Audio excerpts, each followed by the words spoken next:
Hello and welcome to The Pickle, brought to you by AC4SA, academic coaching for student athletes, and co-hosted by Ethan O'Day and Jack Sundberg. Here on The Pickle, we discuss with our guests, ranging from coaches to professional athletes, the pickle of all things, academics, sports, recruiting, high school to the pros, you name it, we talk about it. Our goal for the podcast is to give people insight into the sports world and student athletes' perspectives by sharing current and former athletes, educators, and coaches' real-life experiences. Telling story is one of the most powerful means for leaders to influence, teach, and inspire. These stories resonate in our culture, history, and lesson learned. The Pickle brings you these stories of adversity, triumph, failure, and determination to get inspired, to take them to your school, home, life, and court. Listen, learn, share, and enjoy. Today's guest is Josh MacDonald, aka Coach Mac, from Milford, Connecticut. Coach Mac attended Notre Dame of West Haven in Connecticut, where he was a draft pick of the Pittsburgh Pirates, but decided to attend UConn, the University of Connecticut, where he played his collegiate career. He went on to coach in the notorious Cape Cod Baseball League and Long Island University, before returning to his alma mater, UConn, as the pitching coach. From there, he hasn't looked back, coaching numerous All-American pitchers and MLB draft picks, and posted 3 out of the 4 best ERAs in school history since 1980. Coach Mac, welcome to The Pickle. Hey, The Pickle Pod, we're back and we're better. It's been a couple weeks. Super excited for our guest this week. He's going to bring a really cool perspective because he's a former UConn player himself and draft pick, and he's a current coach right now. It's been a while since we had a coach on, and produced a bunch of first-round draft picks. It's going to be really interesting to hear his stories. Josh MacDonald, a.k.a. Coach Mac, welcome to The Pickle Pod. Thanks for having me. Thank you. Oh, man, I'm fired up to have you on. I got my UConn shirt on today, so I'm excited. I think you're going to – yeah, baby, there it is. I think you're going to give a lot of good perspective, not only as a player, but now as the other side as a coach. And, you know, you deal with so many kids so often. So obviously I know you're an avid fan of the Pickle Pod. So as you know, we started off with 5 rapid fire questions, just a little icebreaker. Everybody gets to know you a little bit better. So Ethan, take them away. All right, let's do it. Question number 1, dinner with one athlete. Sandy Koufax. Oh, big baseball guy. Yes, yeah, I'd want to go with Sandy Koufax. You know, he was obviously he was dominant. He was great. He was like weirdly graceful. You know, mixing the whole, you know, part of, you know, the whole legacy as being a great Jewish athlete too. What that must have been like. You know, again, every time you see him, he just looks, again, I don't know what it would be like if like Joe DiMaggio walks in the room, but whenever they show him on TV, it's like, oh, there's the greatest living pitcher alive. So I'd want to talk to him. Absolutely. Number 1 thing on the bucket list. I think going to Yellowstone. I think that would be it. You know, that's up there. Something along those lines, though. I mean, I don't know if I have a definite number 1, but I think Yellowstone is probably there, or one of like Banff, or like one of the super big natural parks where I could spend a few days. Yeah, absolutely. I'm with you there. Jack could tell us all about that. Yeah, I know. I'm so jealous. Yeah, favorite movie of all time. Shawshank Redemption. Oh, classic. Yeah, that's in my top 5 too. And how do you start your day every morning? I was talking how I wake up with one of my kids like coming in and asking me to make a waffle. That's first thing you do. How it goes, or you know, the other way is, you know, my daughter goes on the bus. I do the bus duty, and then I get in the car and I have like a 35-minute ride. The mornings usually aren't for music. I'm usually like a Rogan podcast, but not like the not one of the like political ones. I like when it gets into like space and stuff like that. Yeah. You know, next thing I know, like I'm like, you know, just searching wormhole YouTube videos, you know, with Coach Penders next door. Like, hey, did you do those recruiting sheets? Yeah, I'm doing them right now. Those are the ones. You buy 35 minutes. Those are the ones I want to get a deep dive on. Yeah, absolutely. All right, last question here. The first quote that comes to mind for you. Big gulps, huh? All right, see you later from Dumb and Dumber. I was gonna say yes. I wouldn't have got that, honestly, if either wasn't here. I would have been like, what? Yeah. That's good. Yeah, awesome. All right, that's it. You completed. All right. So, we'll just sort of dive right in. I think that, you work with so many student athletes. You've been coaching for, a long time now. You don't look like it, though, I'll tell you that. And you work with a lot of student athletes, a little gray hair. Just talk about their troubles and their successes in the classroom and just how you see it affect guys. And I think the first one we'll hit on is, while they're there, and then talk about after, when they're coming in, how important is it when they get there, they're actually eligible to play?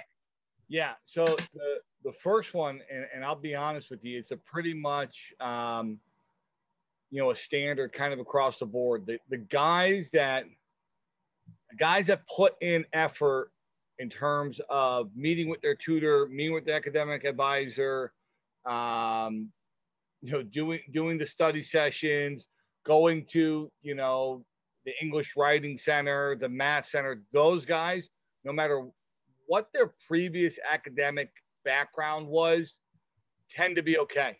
They tend to do just fine. I don't know if it's because the professor, I don't know if it's because they're just doing better work or if the professors see them trying to do better work and maybe they're, a little bit more lenient, but, for whatever reason, those guys, especially the ones that, they always say there's so much help available. The ones that take the help do really well. The guys who are probably close to myself, I don't need help. I'm really smart. I can write that paper in my sleep. Those guys are the ones where I think the grades sneak up on them. It's like, I can see, I can get it. I'll get an A. I should have got an A on this one. I know what I got wrong on it. And I'll get an A on the final. That those guys that kind of just assume that they're going to knock it out of the park are the ones that are sitting there talking to us at the end of the semester. Like, I have no idea how I got a 1.8 or, yeah, I thought those were 3 Bs and yeah, that's an F. Yeah. And that's a real, but those guys, it happens. And I think a lot of it just has to do is that they don't want to admit they need the help. So I would think that that's the first one. And I think that the second part of the question was coming in, right? Like, what are some things in terms of coming in? I will say this for you guys. When we are recruiting a player, any red flag that we see, and I mean any red flag, it will show up. Now, it will either show up and be like, wow, we were right on the money, but some portion of it will show up. You get a kid who really doesn't like to be communicate well throughout the recruiting process. He's probably not going to be one that likes to communicate well during practice. You get somebody who, he got all A's and B's, but in his last year, he got a bunch of C's and D's. That's somebody who is probably going to have a hard time when he first walks in. Get the guy who gets really good test scores but doesn't get good grades. That shows up. I mean, it all shows up. The kid that tells you, hey, I'm worried about being away from home. They'll admit that in the recruiting process. Yeah, I don't know if I would choose UConn because it's a little bit too far away from home. That kid's going to be homesick. The kid who thinks he's really cool, that'll be a problem at some point. Yeah. So all these red flags, we definitely, start to, remember them, check them off. And when they come back, one of the things that I think we do as a staff that's pretty well, we don't freak out. If a kid had a hard time getting grades in high school and all of a sudden his first year, he's having a hard time getting grades, we're not sitting there like, what do we do? Yeah. Like, we knew this was going to happen. Yep. Right. So we got to start to chip away at this. The kid that thought it was really, really cool, who keeps thinking he's really, really cool and, show up a little late to practice, isn't wearing the right attire, those things. We knew that was going to happen. So as long as you're making those notes, at least those mental notes when you're recruiting a kid, that will help you when you have the kid. The thing that I think all young kids can do that are in high school is just understand that when you're looking for some advice here in terms of what do I have to do to get myself ready for college or the academics and things like that, is that you're going to have to go and really, I always say look at your transcript. What classes are you taking? How many of those classes can transfer? Because if those classes aren't transferring, why are you wasting your time? Mm-hmm. I took a business class when I was at Notre Dame, West Haven, and it was basically the whole class turned into, it was actually a great class. It turned into taxes, for the most part. I think like half the semester was how to do your taxes, what is a tax, how to fill out a tax form, things like that. And it was super beneficial for the long haul. I think I got a B in the class. It didn't transfer. So right. Here's one of those things where it's like, why was I taking this class that wasn't going to help me at any point? So those are things I would tell kids, like, graphic design, unless you're going to be a graphic designer, take yourself another class that can maybe help you. Take the third language, so you don't have to take a language your first year at your next school, which you're going to get a C or a D in because you hated the language in high school. It's not like it gets easier. It's right. not like Spanish 110 at UConn. It's so much easier than 3 at E.O. Smith. It's like, dude, just take it now. So those are the kind of things that I would give the kids advice on. Yep. Yeah. And I'd say, I took summer classes being a basketball player, like any way that you can chip away at those classes that you can just make it so when you're in season, it's a little bit easier, where you can maybe take, 15 credits as opposed to 18, chipping away at those. I think that's such good advice. But it's funny you said red flags, because I literally wrote this down before, and that's what I wanted to ask you. I don't know if you saw me and Jack, our eyes like lit up. But my one question I really wanted to ask you is, what's one red flag that you've had in the recruiting process that's come up where you said, you know what, this kid is a pretty good player, but it's not worth it because of X, Y, and Z? If you can think of one. How good of a player was he? Yeah. You could say middle of the pack. I don't know, but I don't know. I don't know if there's one definite one that would stick out. I would say, coach talks a lot, if a kid is disrespectful to his teammates or his parents, that's a hard one, because when he shows up, unfortunately, it has to be dealt with force. And I don't obviously mean in violent force, but it has to be dealt with. You got to be stern about it. And you're going to have to make the kid feel very uncomfortable very quickly. You're going to have to test him, which is one of the reasons why he's being disrespectful, because, you have sort of that alpha male thing going on, so those are tough. Those are really tough. So I would typically say, if a kid is, let's put it this way, if I'm on the fence one way or another and I'm seeing that, then that makes it easy. I did make the joke though, where it was like, how good of a player is he? Because again, our job, besides, helping these guys, come to UConn and graduate, we got to win. I mean, that's a big thing. So there have been a number of times I can count on two hands a number of times where we've recruited a kid. I've heard things like, that's not a UConn kid. I just start laughing. It's like, no, he's not a UConn kid today. Yes. He's not a UConn kid right now. But after I chew his ass out for 2 to 3 years and I'm all over him every second of his life, and, I'm constantly challenging him in the classroom, out of the classroom, on the field, in the weight room, where, at some point, he might be. And those transitions, the kids that do that tend to be the best ones. Those are ones where you're like, man, remember when those people were saying this about so-and-so, saying that that kid would never play for us, we get rid of him, So again, if we think the kid can help us win a lot of games, then we can do that. Then we will take a risk like that, and we will try our best. Well, I will tell you, you said what's a red flag where you wouldn't bring a kid. Here's one that I will say is when the kid is in your program. If a kid shows a red flag, the red flag shows up.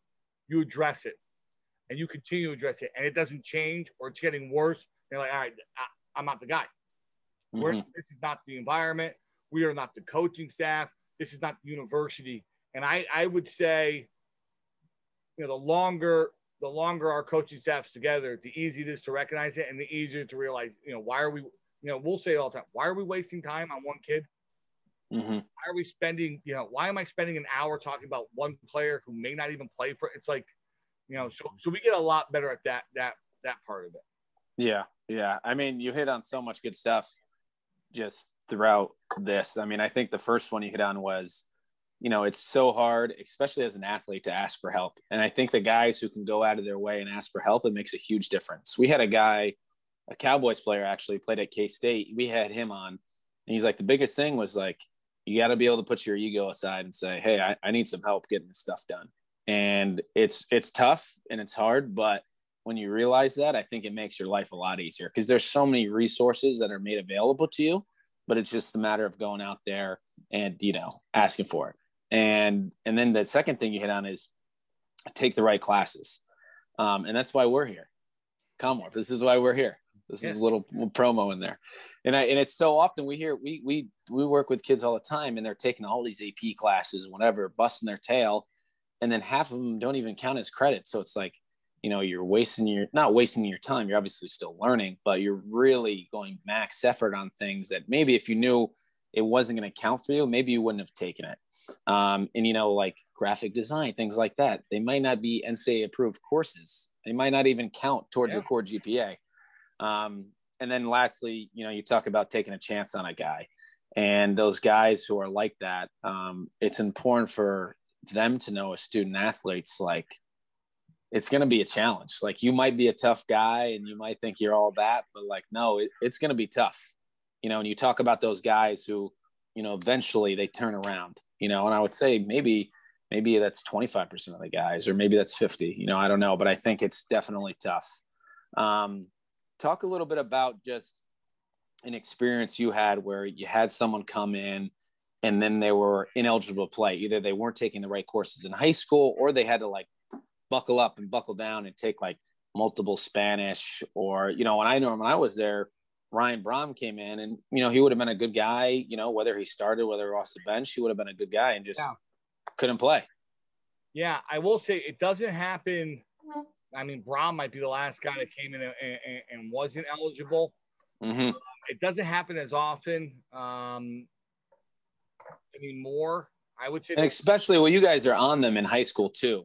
Hey, Senator. Yeah, I mean, they do all the transfer assessments, the high school assessments. So it's pretty difficult to have a kid come in and not be eligible. But we did have a kid a couple of years ago, one of our best recruits, just didn't get the grades. And I mean, we basically, he was trying to take summer school, and August before he came in, it was like, dude, this isn't right. This isn't happening, and he ended up going to a junior college in Texas. But that hurt. And what stinks is, and I think the kid, I think the kid was upset. I don't think the kid was trying not to get grades. I think he was a kid that was going to have a difficult, talk about red flag. This was going to be a kid that to get through a few years of college was not going to be easy. But the thing that I guess on our side that was a little disappointing was like there was already I think within like 30 minutes after telling us she already had a school lined up, and it was so we were kind of the dream school was kind of being used even though there was a safety net already there. And I think that happens a lot more often now too, where they're and again, depending on who you guys are recruiting and what athletes you're talking to, but I didn't get the grades, I'll just go PG. I didn't get the grades, I'll just go to JUCO for a year. So a lot of times with us, we have to make sure that that we're not taking many of those risks because again, it's not like in years past where a kid would be absolutely totally screwed, right? Like there's still enough time for them to still find a halfway decent avenue, but I would say again, it would happen. Most likely it happens before they come in. I will say there's always one or two kids every year that I go see and I get really excited about. And, and usually usually the reason why the kid isn't committed, I'll go see a kid and be like, well, that kid's like 92 miles an hour with a breaking ball and great athlete. And I get his grades. I'm like, oh, this is why he isn't going to Vanderbilt or Louisville or any of the other Power 5 schools that have been recruiting kids off his team, have grades, and nobody wants to say. They always assume that that your school can magically make the grades eligible, I guess. I don't know, but they're always like, oh, his grades are getting better, check them out. And you check them out, you're like, you can't. No, they're not. You got to get above a 2.0. We're rocking a 1.5 right here, and the 2 Bs are in gym. We're in trouble. Yeah, absolutely. And that stinks. And that's a tough one. That stinks every single year because I make the phone call right away.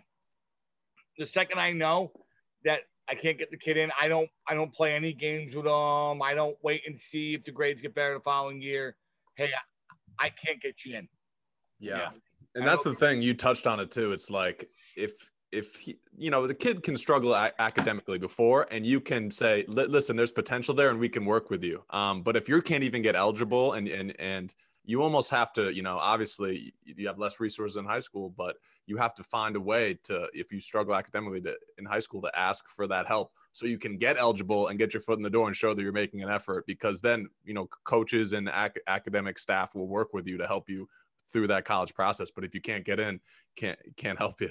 And it's a lot easier to do it in high school, right? Let's face it. High school is a much smaller community than a university is.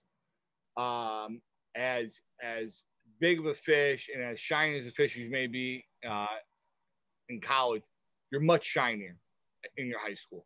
Absolutely. So as long as, again, and I say that, as long as you're not a jerk to everybody around you because you are this good athlete and because you are one of the more popular students at that school because of your skill set on a field, if you do go with some humility to these teachers and say, hey, listen, this is really hard for me. What do I have to do? I don't know many communities that would not immediately help. In fact, what happens more often or not is that the local communities, the local high schools will help those guys. They go up to college basically kind of being carried up by these people. Those people are gone. They're like, I have no idea how I got 4 straight Ds. And you're like, well, I think I have an idea how you got 4 straight Ds. I think all the people around you for the past couple of years were really helping. We're making sure that you didn't, fall off the tracks, and then you end up at a place like UConn or UVM, a big state university where the professor doesn't care that you're the 5th lefty reliever on the baseball team. Yeah.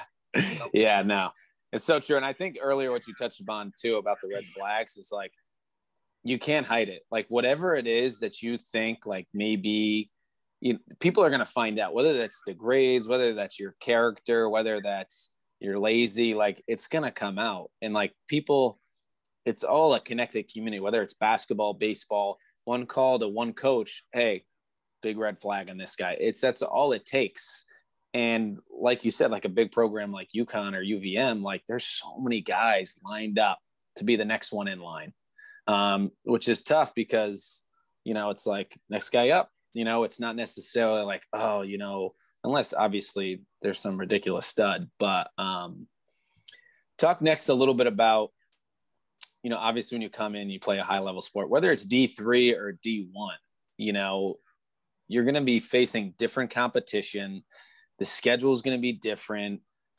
It's just all different. It bumps up a whole different level. Like when I came in, I think my class came in with 12 kids. I think we ended with 5, So it happens in football. It happens all the time. You get these massive recruiting classes. And then, we were talking to actually Max DiLorenzo, a UConn guy. And he said, I think I came in with like 20 guys. We ended with like 6 or 7. And at bigger universities, it happens more often than not. Talk a little bit about just the difference when you come into a college atmosphere, whether it's the competitiveness, but not everybody makes it through. Yeah. I think there's a number of factors for attrition. I think the first one is, environment, our program's at a level now that's pretty high. I don't know if we are in the absolute top tier, and And I don't know if we have one of the toughest practice environments in college baseball. But I would say it's probably around here, one of them. And I think the other thing that makes it really difficult for a freshman that comes into our program is that all the coaches played. Not only did we play there, but we've now been here for so many years that there's just an expectation level that we don't really compromise much on. You know, we've been here long enough. This is how we do it. You know, you may not agree with the way we do it, but you know what? We're finding ways to win. We're finding ways to, to make our athletic department proud over and over again that this is how we're going to do it. And I think for certain guys, you know, the Nike swoosh looks cool. Playing at UConn sounds cool. And then you're in it like, man, this sucks. This is every day. These guys are on us every day. You know, my teammates are, this guy hasn't talked to me. And this, I just think it's an environment that's super competitive. And I think for a lot of young kids who are really good for an early age, and they're told they're really good for an early age, and they don't really have a lot of failure, you jump in and you're like, this is what reality is. Well, this isn't what I thought it was going to be. So I think that's the first one. And then I think the next ones that as you go on is, like I said, there's a lot of other factors that jump in for why guys last or they don't last. Do you have a passion to do this? Because if you don't have a passion to do this, let me tell you, this life sucks then. Because you have to trade off so many really cool things, right? Like staying up till 4 a.m. on a Thursday and, playing cards or video games or whatever that, you can't do that. Trying to sneak into local bars with fake IDs, 4 or 5 nights a week. Can't do that. Just the list goes on. How about this? Taking night classes. Yeah. I don't want to wake up early. I'm a college student now. I'm going to take classes after 3 o'clock. That's not true. You're actually waking your ass up at 6 o'clock to lift, and you got to get your classes done by noon if you want to eat lunch, because we're starting practice early today with early work at 1. What? Yeah. What about Fridays off? No Fridays off. No Saturdays off.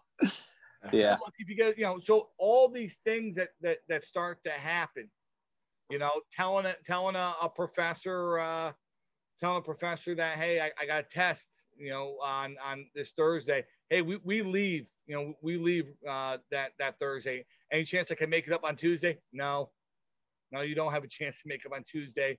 So, you have to take it the second you get to your hotel, Thursday evening. I mean, it's just a lot of really tough things. I think for guys that don't have passion to play their sport, and if it's not one of the most important things in their life, they're going to just cut it out, and they're going to put in things that they find more important. And for a kid 18 to 22, a lot of their life has been molded and structured by whatever sport or sports they play.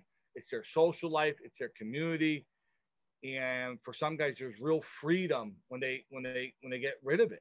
It's like the first time in their life they feel like they can actually do something else. So I think that has a lot to it too. And then all other sorts of things, family life, social life, things like that can get in the way too. But I would say that the first two is the environment is a little tougher than they thought it was going to be, and maybe they're just not as passionate as they were when they committed when they were 15, 16 years old. Yeah. And I mean, we talk about this all the time. Like, I remember my first day coming in, being a Division I basketball player for the first time, and I'm going to a class, and I'm sitting in a 200-person bio lab, or not even a lab, it was a lecture hall, and I'm just like, what is going on here? Like, I've never been in a situation like that. That throws a lot of kids off, being this, small fish in this huge pond.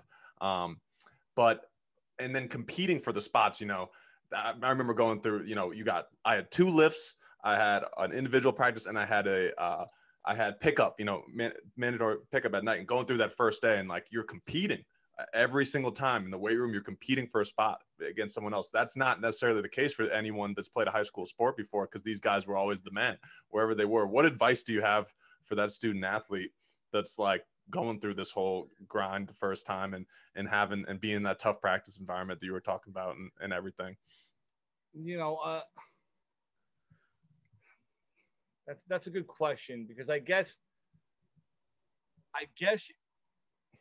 when you're listening to the question, there are two ways you can hear that question. You can hear, man, this is really tough, man. Like, this is just lifts. You got your class. You got, then you got Tyler Coppenrath just beating you up at pickup, just dropping. He was there. He came to the summer league. Of course he was there. Of course he was there. Coppenrath, he's dropping buckets on you. Yes. And you're like, dude, I'm exhausted, and you got to wake up and do it again. If you listen to it that way, that stinks. Or on the flip side of it, it's like, all right, class stinks, 200 people in the class. All right, yeah, that's not going to be my fun part of the day. But, I'm going to get big right here. I'm going to get big. I'm excited about that. I'm excited about getting in there, getting bigger and stronger. This is what I came for. This is why I'm here, and then, hey, I'm doing pickup against Copper. I just dunked on Coppenrath. That guy's out of shape. I'm taking it right to him, right at his home court. I'm going to call all my Wormwood boys when I get home and just go, hey, I dunked on Coppenrath today. This is what I signed up for. And I think the guys that do that one, the guys that say it that way, then it's awesome. I mean, what the hell else would you want to do with your life? What else do you want to do? I think for a lot of guys, 18-22 is that there are just those other factors. Yeah, I wouldn't mind knowing what Susie down the hall does at 8:00 when I gotta go do pickup. That stinks.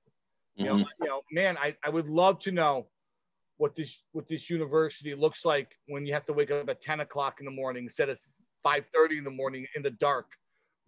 All these little things. I do. I think they wear on you a little bit because you also know, I think in your heart of hearts, that you did sign up for this.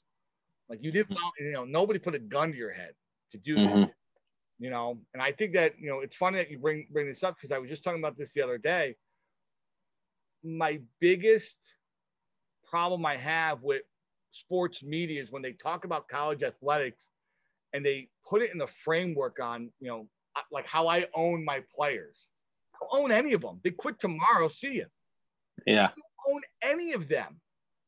None of them. You signed up for it. This is what you wanted to do. Now that you're in it, yeah, it's really hard. But there's a kid at Avery Point right now that's dying that you quit so he can come in and do it. I'm listening. I'm like, they're talking about SEC football players and compensation. It's like, they get to play in front of 80,000 people. They get to be a god for 4 years. After their 4 years, they're telling everybody that they got that they play for this unbelievable university. Everybody is going to love that. And again, it's the way you frame it. If you frame it like, yeah, man, that was the 4 hardest years of my life. Probably true. Yep. Also frame it, those are the 4 coolest, most rewarding years of my life. I will probably not do half of the things as cool from this point forward over the whole course of my life as I do in those 4 years. That's also probably true.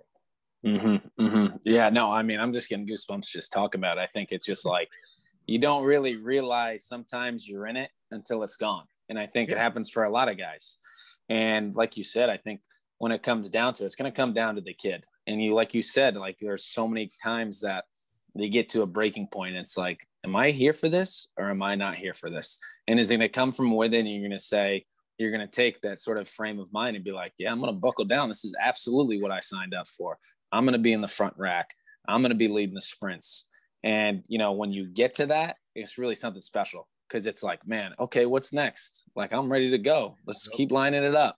So I think that's really cool.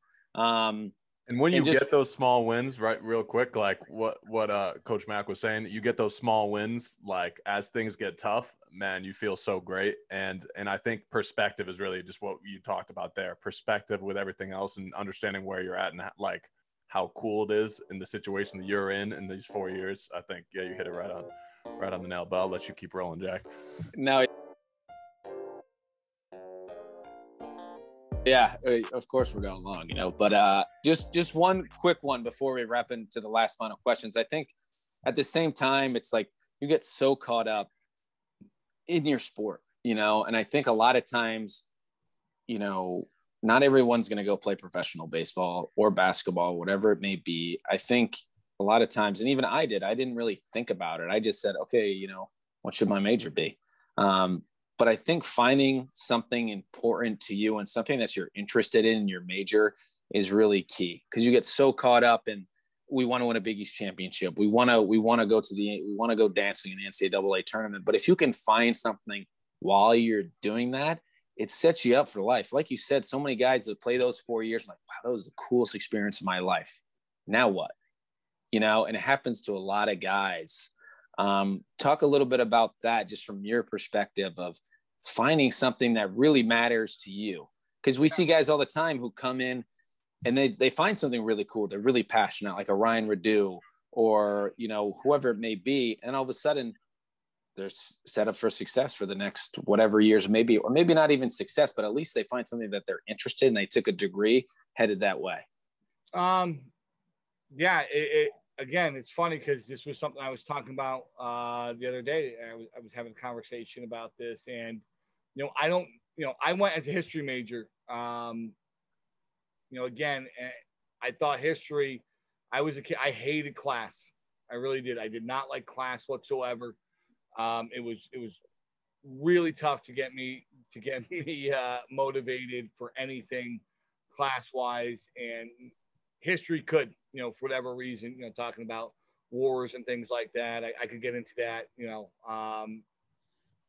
was like, all right, well, I'll use this and I'll be a teacher or something. I really didn't know. And then when I finished up, I then got my master's in sports science at LIU because I was coaching. And then that's how I ended up at St. Thomas More. I was teaching and coaching.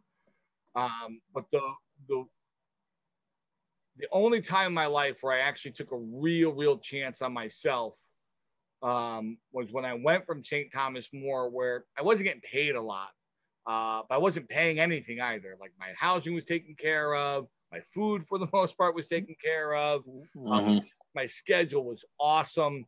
I love the community there. I love the teachers I work with there. And Coach Penders called me and was like, hey, would you consider coming back? And I was also coaching in the Cape Cod League in the summer. So I was getting my fix. I was getting my college fix. I was getting to coach these great players that were going to end up being, Major League All-Stars. And it was great. And I had a great community there too, that loved me there. My host mom was awesome there. It was just great. And I went from, I don't even know what the heck I was making at St. Thomas More. Again, it wasn't much, but I went from that to, I'm pretty sure it was $24,000 a year, no benefits at UConn, if I can.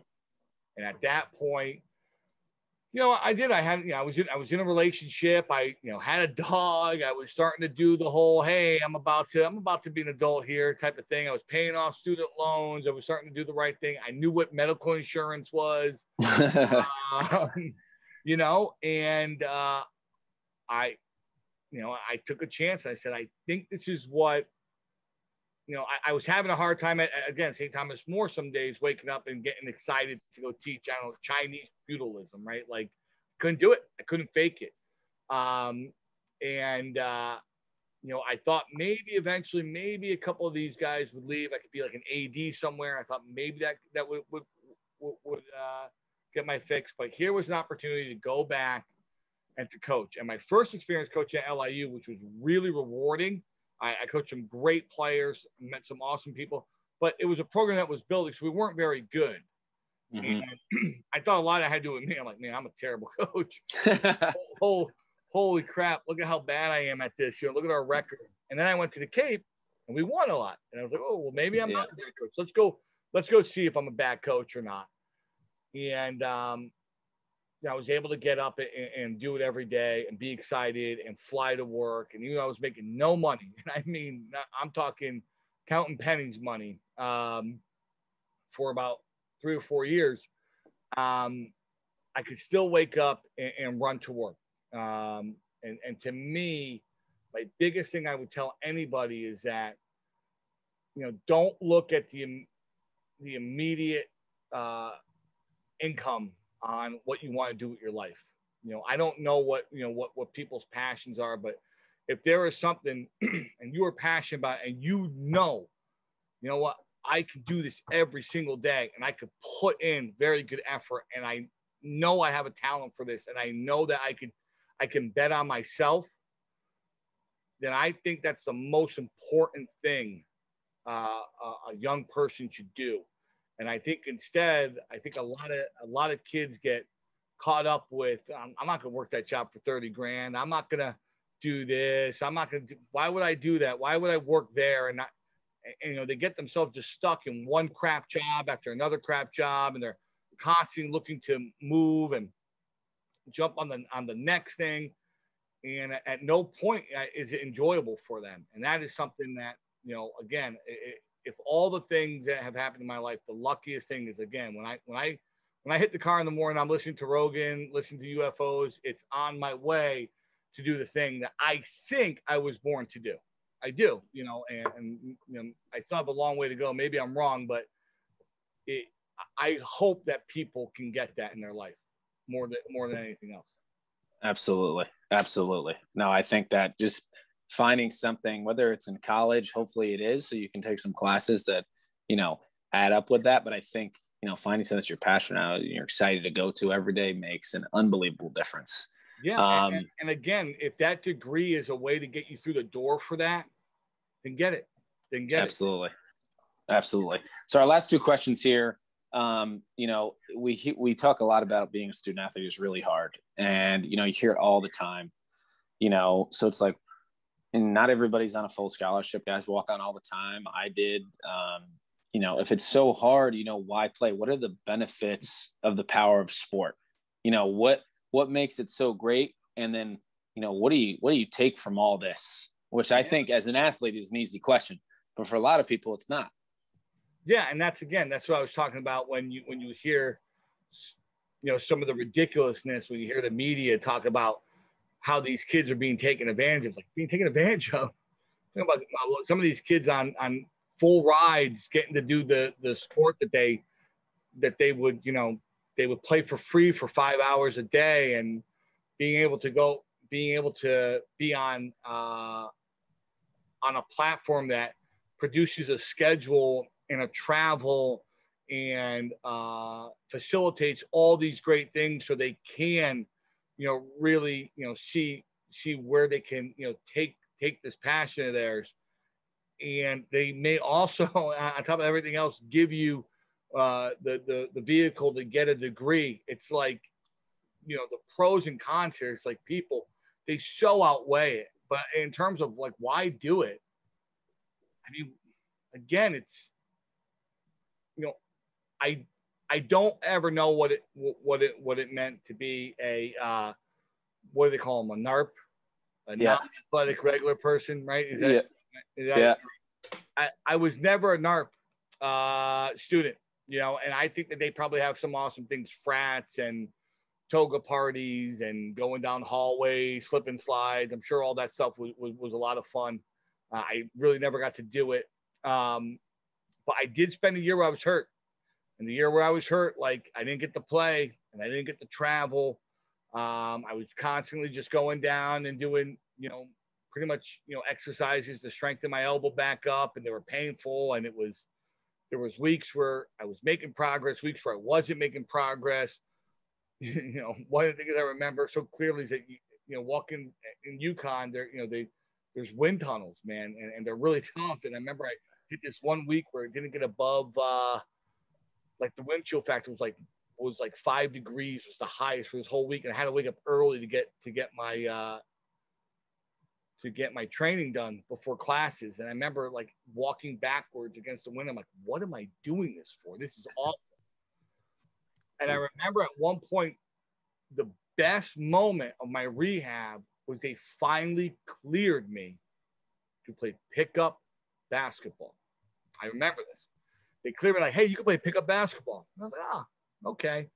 And I went out there and I played for 4.5 hours. just with a bunch of other narps, right?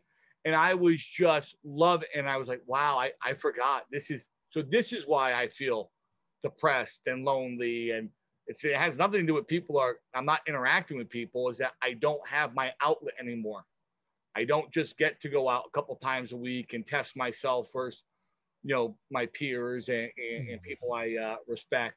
So, I was playing pickup hoop like the next 2 months, like I was trying to make the NBA, but it was an outlet. So I think for a lot of people, like you said, who don't know student athletes, this is what we know.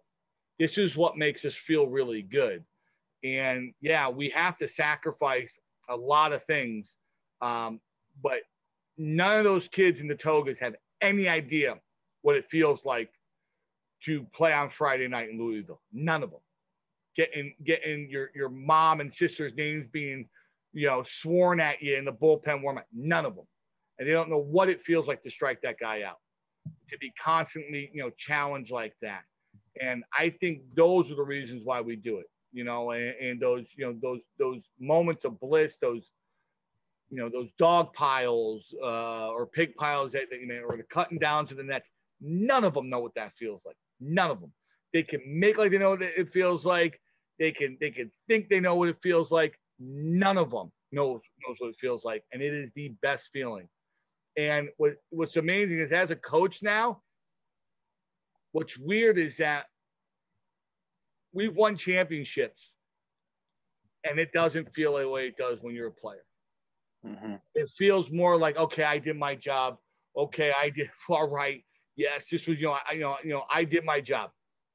For a player, it doesn't feel like they did their job. It is just complete release of energy and just joy. And again, none of those narps have any idea what it feels like. So whenever they're complaining about, it's hard and things like that, that's why you do it.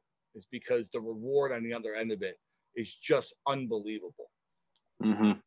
I mean, preach. No, I think it's so true. It's just, and it's so hard to explain sometimes. It's like, why do it? I mean, we had a football guy come on and he was like, why do it? He's like, man, I would die to line up for kickoff. I would do anything to be out there, and it's like, it's so hard to explain, but I think if that's really how you feel, and no matter where you go, whether it's D3, D1, D2, it's like, that's why you play. And maybe you're only going to have 4 years for the rest of your life to do that. And it's really special. And to be able to have the opportunity to do that. And your sport is just so sacred. Like, I haven't been playing retired basketball, like haven't been playing in a while because of COVID. I'm playing men's league for the first time a couple weeks ago for the first time in years because of COVID. Where you ball at? Getting up and down. Just down at the Miller Center. Yeah, we did in a little men's league, and like it takes you back, and you just like, you can play at the highest level, and once you play your sport again, it takes you back into that sense of bliss and just the camaraderie with the teammates. Camaraderie. That's what I meant to say. But yeah, I think it was just, you just put it into it was really well said and put into good words. I'll take us to the last question here, Jack. Absolutely. So if you could go back in time before we go through this whole playing career, coaching career, we'll say, pre-college here, and you could give yourself some advice going back, what advice would you give yourself? And since I'm on the pod with Jack, I like to bring this up when Jack comes back to our campus, because I think it would have been the one piece of advice that I wish somebody would pull me aside and would have told me, because I was pretty talented. Sometimes, when I played, practice wasn't cool. To make like practice was cool. That's not cool. Working out wasn't cool. Now, mind you, competing was cool. If you pitched hurt, man, that was pretty cool. If you went out and gutted things out, you got your sort of, you got your patch on your sleeve for that. But in terms of like actually being excited for a practice, that wasn't very cool when I played. Or maybe that's how I thought, how I thought my teammates thought practice was like. and if I just wish I could have went back and be like, no, man, it's really cool. Lifting day is really cool, man. You'll get to be bigger and stronger, getting better at this bunt D right here. I know it sounds bad, but that'll be pretty cool when you guys can pull it off in a game. And I think for whatever reason, I was always the other guy when it came to that, where it's like, whatever, practice, but let's go. Line them up. I was that guy. Let's just line up and do a competition. That's what I wanted, and I do. I wish I told us that. And the reason why I bring Jack up is that Jack was always like he talked about it. Like, he was the guy in the front. If we were doing condition drill, he was the guy 10 yards in front of everybody else. He was, he was the guy who was hitting every single day. With Coach Horgan at 10 o'clock, if he had an hour in between his class, his hour was spent hitting. He made it really cool. In his mind, that was really cool. Getting better was really cool. And he didn't really care. He didn't need peers around to do it. When he hit with Coach Horgan, there was no peers with him. There was no other guys with him. He wasn't begging these guys to come and hit with him. And maybe that was a competition reason. I don't know, or maybe just because he knew guys weren't going to show up. But that is something that, and I use that now because I feel like our program has gotten to a point where guys do work a ton. We have such an unbelievable place now, where our cages are open, our field for the most part is so easily accessible.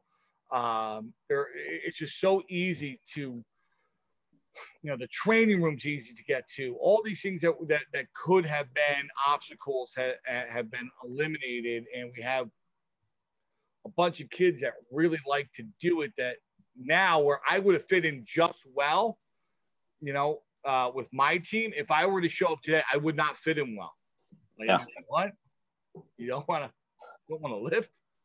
So no, I don't want to lift. I don't want to hurt my back for my start. Okay, dude. But you know what I mean? Be like, all right, you're fat, you're a loser, But it would have been it would have made me feel that way. And I try to tell guys that I do sniff that out now. I'm like, hey, I know what you're doing. I know you're thinking that the long toss isn't cool and that the bullpen session's not that cool. I get it, man. Yeah. But your teammates think it's cool, and they're kicking your ass at it. So you better really start to wake up, because if they think that you're clowning around or you're not taking it seriously, they're not going to take you seriously, and they're not going to be there to help you. So that would be the one thing. That's it, man. That's like finding. That's how I always think back to, like, man, you think of those practices, all those practices you do, and you just get stuck in the grind, and you're like, oh, I just want to get through. All you really remember thinking, man, I really want to get through that practice or get through that drill. But if you can find the little wins and find the fun in it, it might be a little thing where you're just like, maybe you just compete a little bit more with Jack at the conditioning and try to go against him. Just a little thing like that to find some sort of fun in it, because obviously it gets mundane and the same things over and over again. If you can find those little fun things, and it's easy when you do a team sport. That's really good advice. I love that. Yeah, and I think the biggest thing is like you can lead stretch, you can do your eye wash to the coaches, you can do all this, but the one people you can't fool is your teammates. They're always going to know. They're always going to know what kind of guy you are, who they want to have on your back. And teammates in college and teammates for the rest of your life, I mean, those are guys that will know you forever. They'll know the ins and outs of how you work, what makes you go, what ticks you off. And that's one thing that you can't hide from them. And I think the biggest respect is having your teammates respect. Maybe you don't have their coach respect, but you know what? A teammate, he would get up there next to you 10 times out of 10. And those are people you can't fool. So I think, so many great takeaways from having you on. I think not only the perspective of a coach, talking about red flags and just being a student athlete, because it is hard.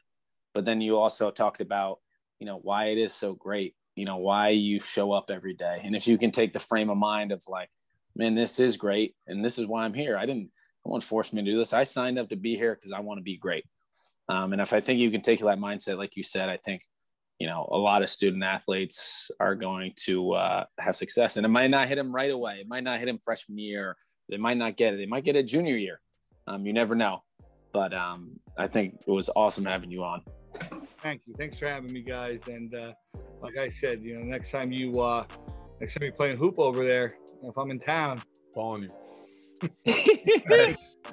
I'm calling you. It's only a 3.5 hour drive. Coach Mac, thanks for coming on. Good luck this season. Thank you.